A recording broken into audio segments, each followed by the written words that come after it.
spoštovane članice in člani Slovenske kmečke zveze pri Slovenski ljudski stranki, prijateljice, prijatelji, spoštovani predstavniki medijev. Danes obeležujemo jutrišnjo 27. obletnico ustanovitve Slovenske kmečke zveze in s tem tudi 27. obletnico ustanovitve sodobne Slovenske ljudske stranke. Na začetku bi rad čestital vsem članicam in članom SLS, pa tudi vsem tistim, ki ste leta 1988 bili del zgodovinskega trenutka, del ustanovitve prve povojne demokratične politične stranke na Slovenskem. Slovenska kmečka zveza je bila 12. maja 1988 ustanovljena nedaleč od tod, v Unionski dvorani, na pobudo zdaj že pokojnega vizionarja, borca za kmečke pravice in državnika profesor dr. Franca Zagožna, ki je spodbudil slovensko ljudstvo, da se je opogumilo, organiziralo in stopilo na pot samostojnosti. Že predtem je na Slovenskem od leta 1882 delovala zgodovinska Slovenska ljudska stranka, ki je že takrat v ospredje svojega programa postavljala delavca in kmeta. Gre za idejo, ki jo na tak ali drugačen način v SLS udejanjamo že 123 let. Slovenska ljudska stranka je pustila velik pečat v slovenski zgodovini. Izhajamo iz kmetstva, zavzemamo se za kmete, pa tudi obrtnike in podjetnike, delavce in znanstvenike, mlade in starejše, zavzemamo se za slehernika. Smo glas ljudstva, glas zdrave kmečke pameti. Vedno smo tradicionalni, a smo tudi stranka širine duha. Svoje mesto pri nas so vedno našli izobraženci in Slovenska ljudska stranka je svoje mesto vedno našla ne le v ruralnih, ampak tudi v urbanih okoljih. Lani se je Slovenska ljudska stranka po skoraj 27 letih znašla v položaju, ko prvič nima svojih predstavnikov v Državnem zboru Republike Slovenije. Slovenija je že predtem prišla v obdobje, ko ne najde enotnosti, niti svojega pravega glasu ljudi. Našo državo pestijo težave na mnogih področjih. Zato v Slovenski ljudski stranki menimo, da mora Slovenija narediti nekatere spremembe na bolje. Temelj in središče našega delovanja je človek. Smo stranka sredine in desne sredine. Smo stranka širine. Osnovne vrednote naše stranke so dostojanstvo človekovega življenja v vseh njegovih oblikah, svoboda in odgovornost, enakost in pravičnost, resnica, solidarnost in subsidiarnost. Zavzemamo se za uspešno Slovenijo in verjamemo, da jim na trdnih temeljih teh vrednot lahko pomagamo na njeni poti. Zavzemamo se za enakomeren razvoj slovenskega podeželja, za zdravo slovensko hrano in skrb za naše naravne vire. Zavzemamo se za uspešno slovensko gospodarstvo, izobraževanje, prilagojeno trgu dela in državo kot učinkovit in kakovosten servis za državljane. Zavzemamo se za dejanja družbene odgovornosti, ki bodo v državi pomagala omogočiti višjo kakovost življenja vsakega posameznika. Ta dejanja bodo slovenski družbi, državljankam in državljanom povrnila zaupanje v svojo državo. Družbena kriza v Republiki Sloveniji se začela s globalno gospodarsko krizo. V njej pa so se razkrile še druge anomalije, ki kažejo, da kriza ni samo gospodarska, temveč smo soočeni tudi s krizo človeških virov in širšo družbeno sistemsko krizo. Zaradi kompleksnosti situacije v državi je potrebno v prvi fazi ukrepe za uspešnejšo Slovenijo omejiti na še pregledno in obvladljivo število, na tiste ukrepe, ki bodo najbolj izboljšali kakovost življenja državljanov. Ti morajo biti namenjeni odpravljanju najbolj očitnih anomalij v našem gospodarskem in drugih družbenih podsistemih. V Slovenski ljudski stranki dajemo absolutno prednost tistim ukrepom, ki bodo občutno izboljšali kakovost življenja vsakega posameznika. Postavili smo jih v 3 globalne točke. Kot prva točka za uspešno gospodarstvo, kjer dajemo poseben poudarek, se posveča podjetnikom, ki ustanavljajo nova podjetja ali vodijo že obstoječa, vključno s temi, ki so nasledili ali kupili zemljo. Dvig učinkovitosti gospodarstva, trajnostni razvoj, sprožnejšo zaposlitveno politiko, mogoče le z uravnoteženim interesom vseh deležnikov, odjemalcev, lastnikov, zaposlenih in družbe. Ključni ukrep, normalizacija lastniške strukture, poiskati družbeno odgovorne lastnike, ki bodo slovensko gospodarstvo uspešneje vodili. Podpiramo privatizacijo, primer Renault, vstop Revoz, seveda z jasno opredelitvijo o določenih strateških ciljih države. Izobraževanje prilagojeno potrebam trga dela. Sedanja nezaposlenost mladih je za Slovensko ljudsko stranko nesprejemljiva. Dobršen del generacij, ki končujejo šolanje, je nezaposljiv.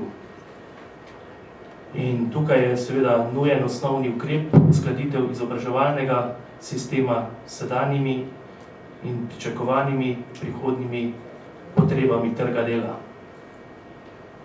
In objektivnejše informiranje staršev in mladih o poklicih, ki zagotavljajo zaposlitev na eni strani in v poklicih, kjer je zaposljivost majhna ali nična, ter za prilagoditev vpisa v vse stopnje izobraževalnega sistema pod potrebam trga dela in ponovno vpeljavo dualnega sistema izobraževanja, vključno z vajeništvom. Izobrazbena struktura mladih, ki bo prilagojena potrebam trga dela, bo pomembno prispevala k konkurenčnosti in rasti slovenskega gospodarstva, ki bo ustvarjalo nova, kvalitetna delovna mesta ter jim tako omogočila dostojno življenje. Po točko 3 smo zapisali, družbeni podsistemi morajo biti osredotočeni na potrebe državljana. Vsi vitalni družbeni podsistemi, slabo organizirani vodenje in upravljanje ter to predragi. Zato je treba zmanjšati razdrobljenost in nepovezanost državnih organov, zmanjšati število uradov in agencij v javnem sektorju in s tem seveda posledično narediti vitko državno upravo. Uporabiti enaka orodja za izboljšanje, kot jih uporablja razvita industrija že več desetletij in jih uporabljajo odlične organizacije javnega sektorja v Evropski uniji. Smo proti pavšalnemu zniževanju plač in odpuščanju, se to uničuje pripadnost zaposlenih. Celoten zdravstveni sistem je preveč razdrobljen in deluje primarno v interesu lokalnih interesnih skupin in ne pacientov. Jasno je potrebno definirati poslanstva posameznih institucij, pravica neposrednega in takojšnjega posredovanja države samo takrat, ko institucije ne izpolnjujejo zadanega poslanstva v primerjavi z sorodnimi institucijami učinkovitih držav. Takšna ureditev bo zagotovila profesionalno in kvalitetnejšo vodenje družbenih podsistemov. Slovenska ljudska stranka poudarja strateški pomen kvalitetnega zdravstvenega varstva za sprejemljivo ceno in poštene pravne zaščite vseh bivajočih v Sloveniji. Verjamemo, da bodo te spremembe pomagale Sloveniji, da postane uspešnejša in bodo v korist vsake državljanke in državljana.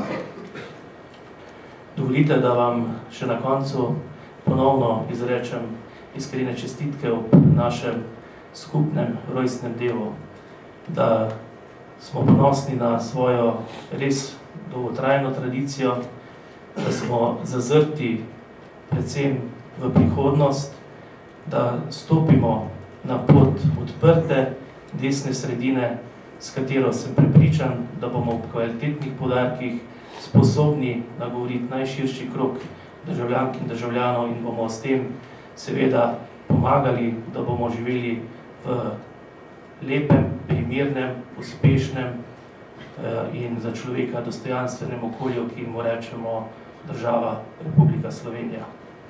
Naj živi Slovenska ljudska stranka, naj živi Slovenija.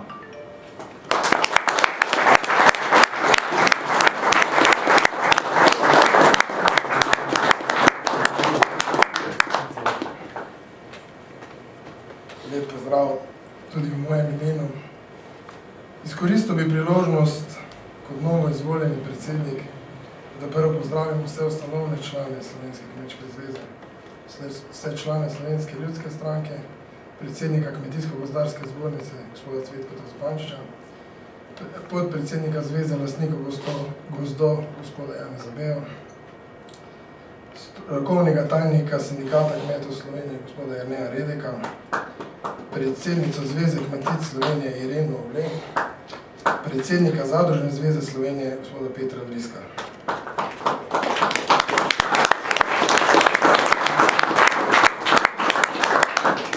Zelo sem vesel tudi, da je med nami sedel čas predsednik Slovenske ljudske stranke, podpredsednika Slovenske ljudske stranke, gospod Marko Zidanšek, gospod Primož Eševar, magister Franc Rozman in pa tudi predsednik nadzornega odbora Žarko Pregel.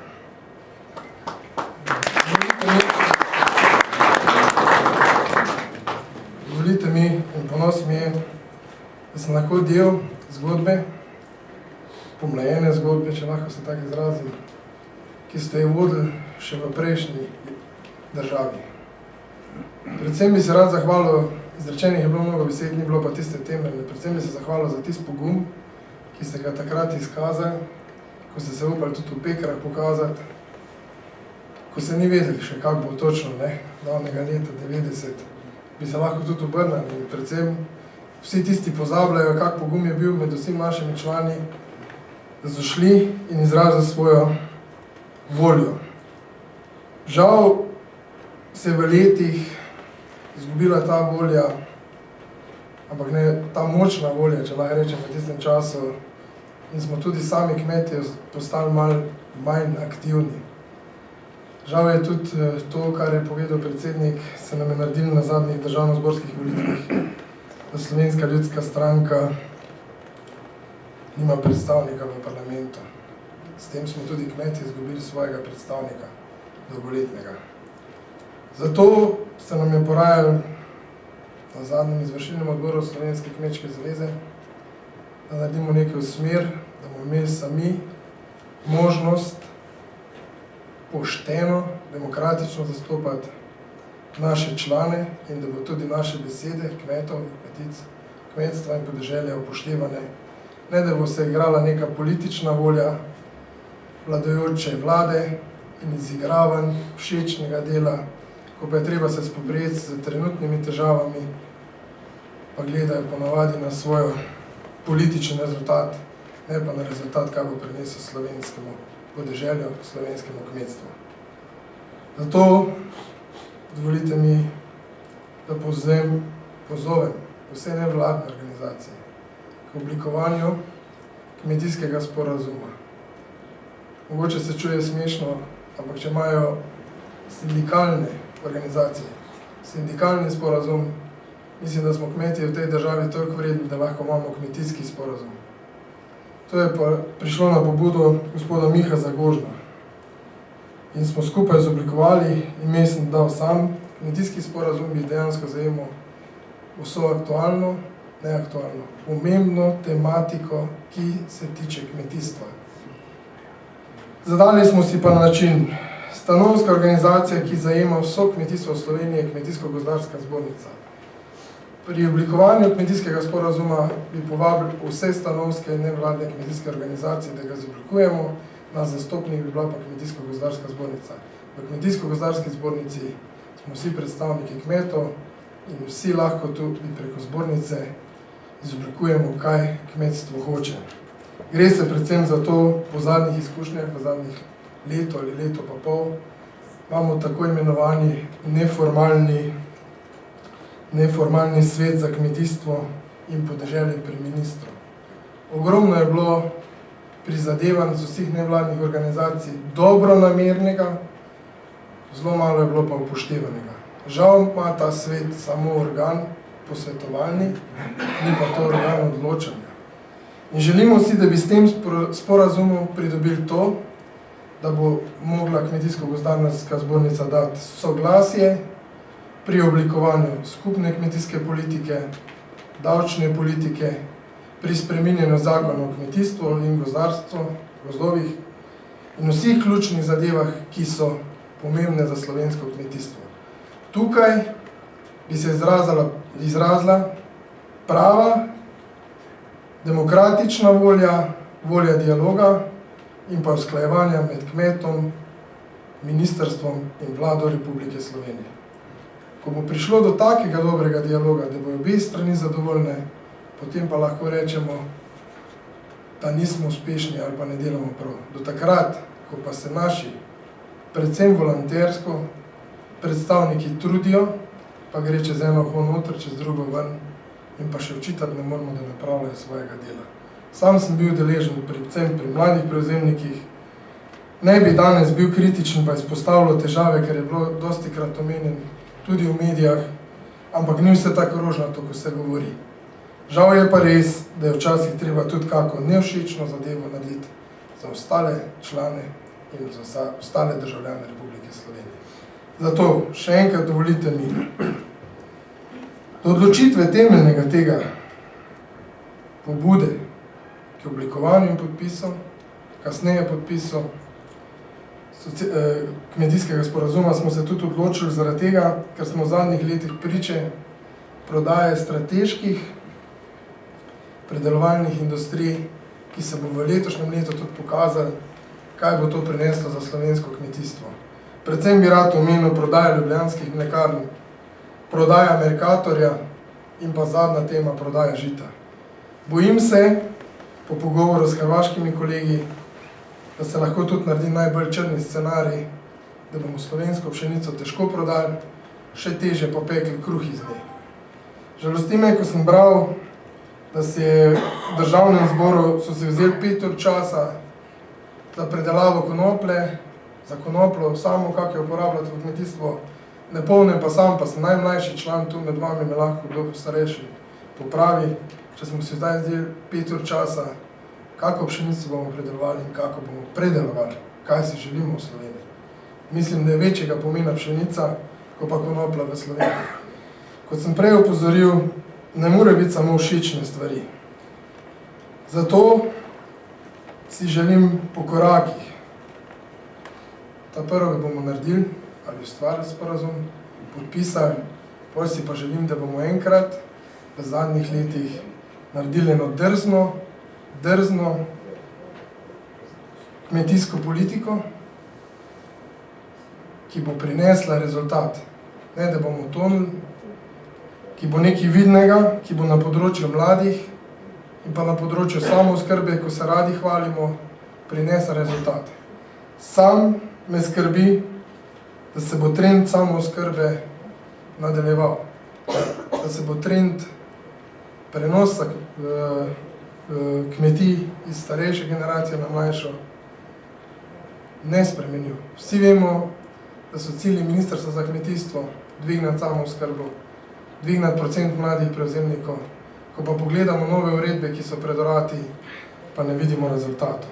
To si želim, še enkrat poudarjam in pozivam vse nevladne organizacije čim prejšnjemu podpisu in pa izgradnji sporazuma, ki bo prinesla, upam, da v prihodnosti tudi želene rezultate. Hvala vam. Besedi bi dal pa danes povabljene goste, da tudi povejo njihovo mnenje, videnje v novem programskem obdobju. In pa tudi, lejte, moramo gledati tudi naprej po letu 2020, kaj si dejansko želimo. Ker takrat bomo tudi, če bo ta sporazum uspešen, bomo tudi lahko pisali neko zgodovino, neko drzno stvar v naši državi. Zato bi prvega povabil k besedi gospoda Jerneja Redeka, strokovnega tajnika Sindikata kmetov Slovenije, pa tudi hkrati podpredsednika Kmečke zveze Slovenije.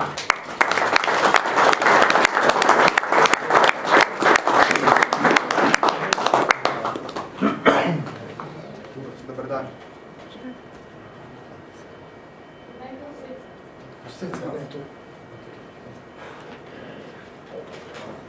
Hvala za besedo, spoštovani člani Slovenske kmečke zvezde, spoštovana predsednika, spoštovani visoki gostje in vsi ostali prisotni. Najprej vam prinašam pozdrave predsednika Antona Medveda, ki se je danes zaradi obveznosti na domači kmetiji mogel žal opravičiti, ker ima delo tako, da ne mora odložiti. Slovenska kmečka zveza je bila ustanovljena s strani kmetov z jasno vizijo, kaj želijo in kaj hočejo. Kmetje smo bili torej, oziroma ste bili takrat še nosilci družbeno-političnega dogajanja, ki je vodilo v demokratizacijo Slovenije. Žal, lahko ugotavljamo, da so v teh trenutkih to našo ljubo domovino Slovenijo nekatere strukture praktično ukradle in jo s svojimi izperjenimi principi pripeljali do tega stanja, v katerem se nahajamo trenutno, če vzamemo na generalu. Obletnica je vsekakor čas, da pogledamo prehojeno pot in pa da si zadamo nove cilje oziroma da utrdimo pot pred sabo. Sindikat kmetov